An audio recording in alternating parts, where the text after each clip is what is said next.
Back with the Blackrue? So here I wanted to highlight. We've talked about this before on my channel, Zebec and the science card purchase that they made, but they hints forth afterwards, brought out an interview in which they went on a deeper dive with the science card guys. So I want to kind of point out some things with this science card thing, as well as mention kind of some statistics, as well as get into a deeper dive about who these two gentlemen are. Okay, so without further ado, we're just gonna hop right into it. Pending the financial regulatory landscape that will be developing in the space, we do see greater appetite in the conversations that we're having with higher education institutions in the adoption of stablecoin payments. Now, I think for us as well, this technology offers the idea of, essentially streamlining certain payment services. Daniel alluded to tuition fee payments, accommodation payments. Mm-hmm. But, you can also make the accessibility into higher education much more prominent. You want people to have their own personal and family circumstances better reflected in the tuition fee payment system that they make. So you want a tuition fee payment to be able to allow the students and their families to pay these tuition fees, maybe not in a bulk payment, sure, which could hinder access to higher education, but essentially distribute it out over terms. If managing your crypto feels like solving a puzzle, it's time to switch to DCENT Wallet. It's just a few taps. You can manage, track, and secure your crypto with unmatched ease. And here's the best part. Grab your DCENT Wallet at a discounted price by using the referral link below. Don't miss out on making your crypto experience smoother and more secure. So I just want to touch on right there. So he said it's a greater appetite for USD payments in education. So I think that's really huge. And again, we keep hearing about stablecoins. The key to industry transformation, the key to success is developers. So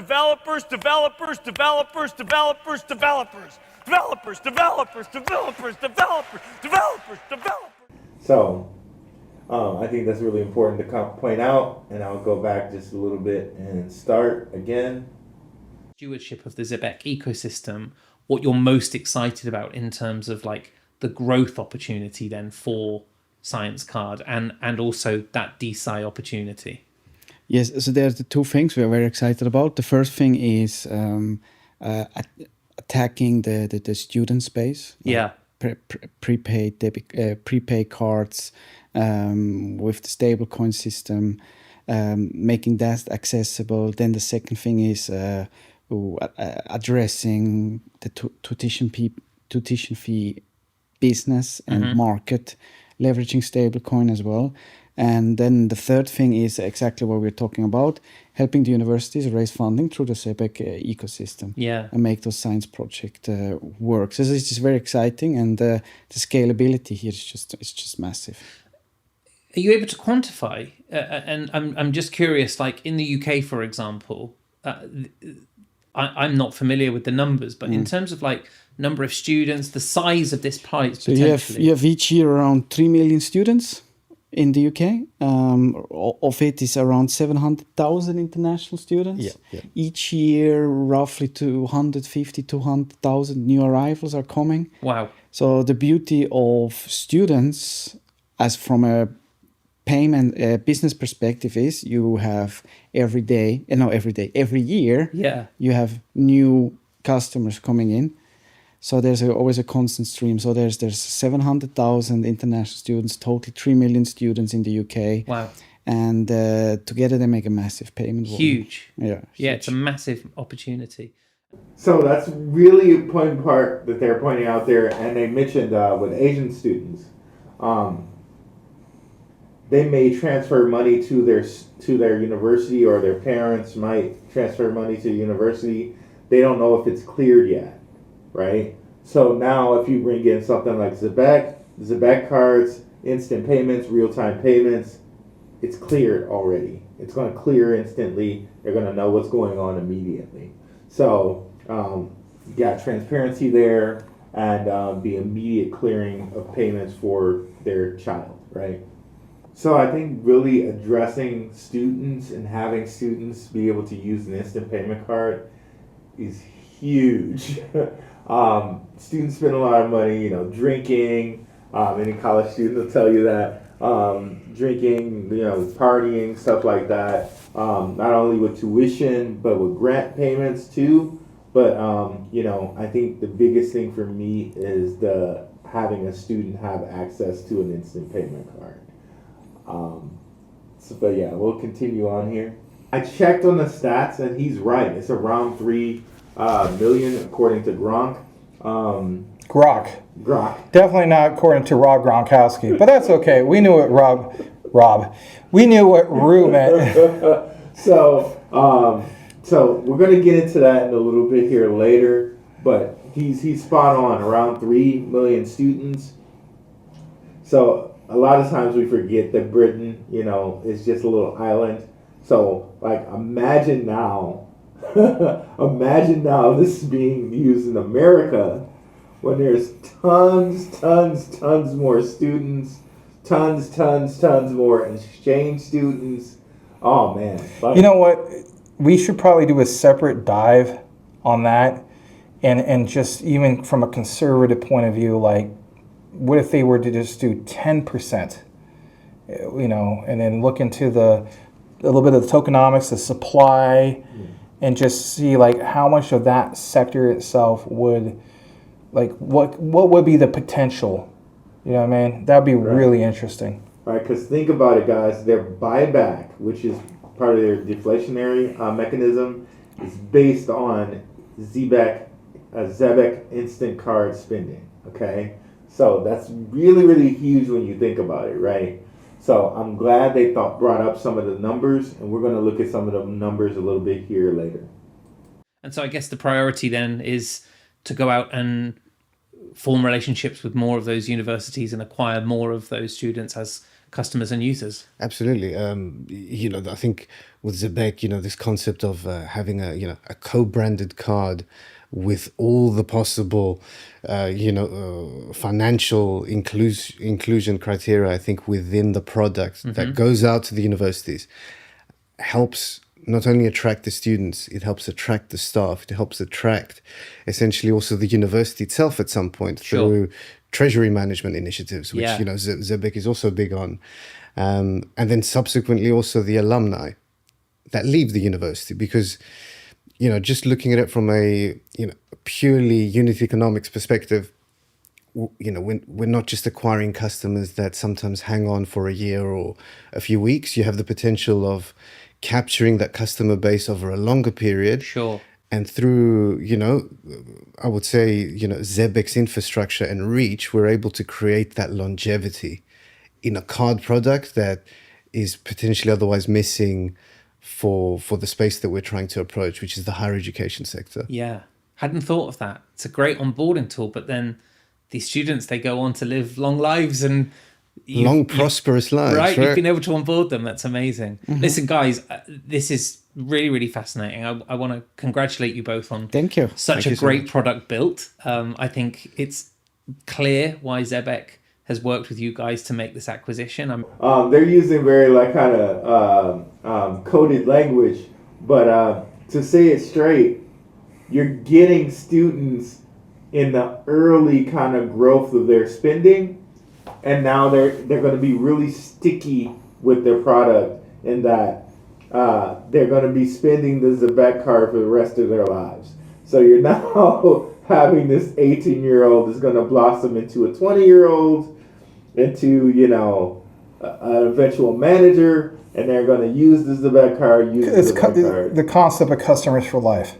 Yeah. And the other thing is, then you're onboarding a next wave with your freshmen, your sophomores, your juniors, your seniors, people with their undergraduate degree, and then also their graduate degrees, masters and so on. So that's very interesting. That's a payment ecosystem at the university level. Right. So every year, so when they say being very sticky, this is a term that I guess the sales use.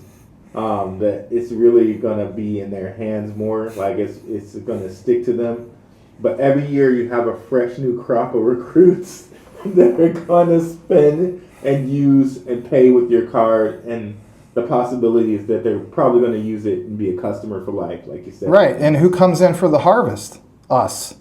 Think about it. New seeds are your freshmen's. Yeah. Thing blasts off, then you have your harvest. What's next? New seeds once again, and it just you keep this ecosystem going, man. It's pretty awesome. Yep. I looked up these guys. We got Daniel, and I'm not gonna butcher his last name, but I'm gonna try. Bayriswil. See here, of course, founder, CEO of Science Card, and he goes on to become an advisor. They both become an advisor at Zebec, which makes sense since they were purchased that they're going to advise on their product. You can see here Magic Carpet AI, which also got bought here by blockchain.com. You can see here he has a PhD in biomedical engineering. So smart guy. And another thing to point out, go up for a second. He's also from the University College London, and basically Paolo Tesca, who is co-founder of Quant Network with Gilbert Verdian, is also professor at the University College London. Dr. Luke Riley, also from Quant Network, University College London. So just some things I wanted to point out in that regard. So when you see the terminology distributed flow, and again, bioengineering, how do we apply that to, some of these things? Even Quant Network, Laura Verdian, rich ties to the medical industry, and then rich ties to blockchain, distributed ledger technologies with the healthcare sector, medical, and so on. So just a few more interesting common ground connections. Okay, and then you see here, he also had fixed income, currency, and commodities experience for the UBS Bank of Switzerland. That's pretty interesting there. Okay, grad student at Caltech, nanotech internship. So he got more into his professional career around this time. So, wow, a pretty good resume there from him. And we can see here John Vardakis. I'm going to say Vardakis. Another UCL guy. Yep. So let me see here. I think, did I pass it? Okay, here we go. So Partnerships Manager, University of East London. Director and co-founder of Science Card, of course. Senior Research Scientist in Tumor Mechanics and Nanoscale Engineering. So you can see here these guys are they've really been a part of just like biomed engineering. So science is something that they really understand as far as that's concerned. And you can see that they know a lot about their craft, so they would be interested in getting funding for biomed type of stuff, for DSci type of stuff, right? So they know what they're talking about in that field. Research fellow in cardiovascular, cerebrovascular biomechanics, senior research scientist and group leader in computational modeling of dementia. Wow, that's amazing. That is amazing. DPhil in biomedical engineering. University of Oxford. I mean, those are really prestigious colleges and universities. So these guys are really just like definitely leaders in their field. And I'm sure they've been like in the position academically where they would need funding for certain projects. So I'm sure Science Card came out of the need of them wanting funding for their research, right? So they actually got together and created a company that would provide for that, or would have the ability to get funding for that. So that's really cool to see. So very, very accomplished guys. It makes sense that Zebec would have them on as advisors since they bought the company. And I really can, being like also in these roles as advanced scientists and students themselves, they would know how this card could work for students, as well as research scientists, right? So they're more than what's the word? They're more than qualified for the position, right? Rue, let me ask you something. Sure. When you were a kid going to school, especially in elementary school, do you ever have a program called Running for the Arts? No. Where you would like run around the school, field, the track around the school, and then you raise money? I kind of look at it like this is taking a small concept to like the next level, if you will, because you're creating incentives for not a bunch of elementary schoolers, nothing against elementary schoolers. I used to teach elementary school, love those kiddos, right? But at a collegiate level, you create incentives, loyalty programs. Loyalty to who? The university. You create student incentives. I mean, and where does it end? I mean, if you think about it, like how many clubs, right? We talk about like book clubs, chess clubs. There's so many clubs at the collegiate level, right? Like I used to be in debate club, So it just, there's so many examples of like how you could raise money for whatever program you have. You see what I'm saying? Yeah, now that you mention it, I think that's a underlooked thing.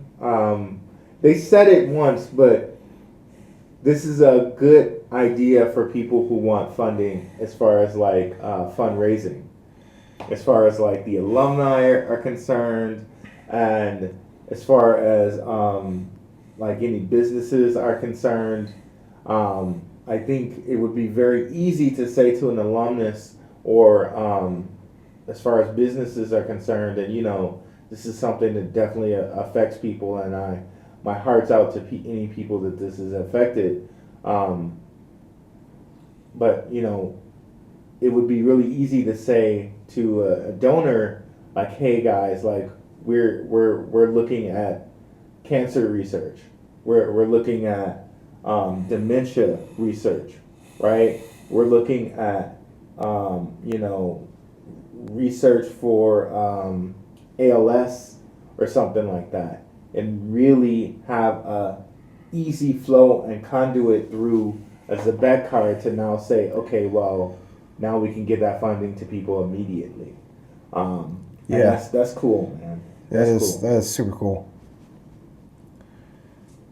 So so to me, this definitely does provide an easier way for these guys to get funding for students and higher level students like themselves to be research fellows and things like that. This does provide a really, really easy way for them to get funding from donors and alumni and businesses. And it cuts out a lot of the red tape and middlemen. So many, things like how many of us have probably donated to a lot of organizations where that money is not going 100% to the cause. You're getting maybe 20% off of like $100. So like $20 is going to it, and the rest is going to all fees, processing. Yeah, and to buy some guy the down payment on his Ferrari or something, which sounds horrible, right? Yeah. But with blockchain, we can verify what's going to who and for what. We talk about these fundraising, like you can create a little ecosystem with all these different clubs. Yeah, that sounds like it might be small if you look at it from the perspective of it's just one university. This thing that these guys mentioned in this interview, word of mouth will spread. Yeah. I mean, this could can you imagine this becomes the standard for universities, all universities moving forward? Right, and we think about things as far as funding for everybody thinks about football and stuff like that, but what we really lack thoughts about are these research fellows. It's always nice to have a new stadium and all of that, but there are people there that are working on things like dementia, like quantum computing and things like that, you know, might have a bigger impact than some of those other things, right? So this provides a really, really great conduit for these guys to get funding for this really fast with no red tape and in very seconds. little fees. Very little fees in Right. seconds. Yeah, little So- fees, little to no fees. Little fees, not no fees. Gotta make some money, right? But yeah, within seconds, that's game changer. That's huge, man. That's huge. And what I wanted to look at what Gronk was Grok. some of the Shout out to Rob Gronkowski, right? Mama call it Clay, I'm gonna call it Clay. Okay.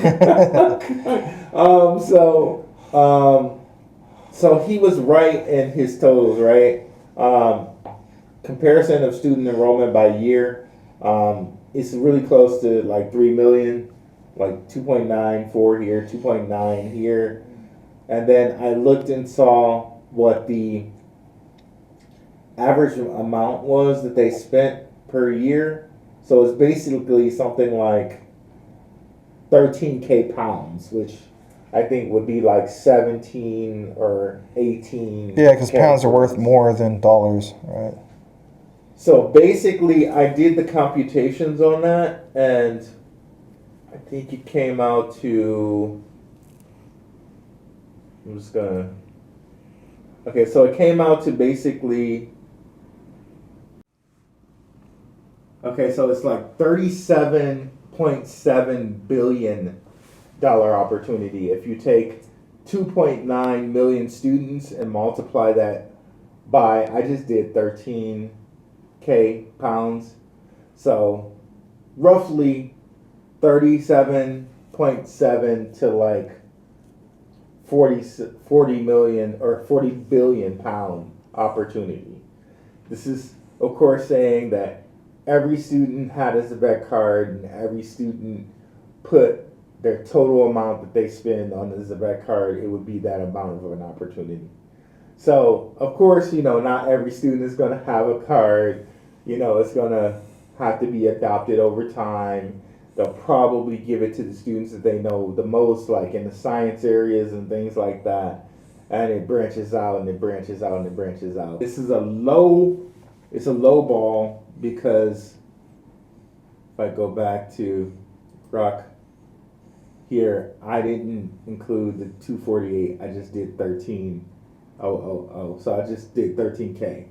So it's a little bit of low ball. And again, it's a low ball-ish because this is assuming every student put all of the money that they spent during the year on their Zebec card.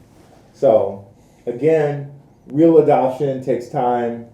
So it might not happen like, of course it's not going to happen like this all at once.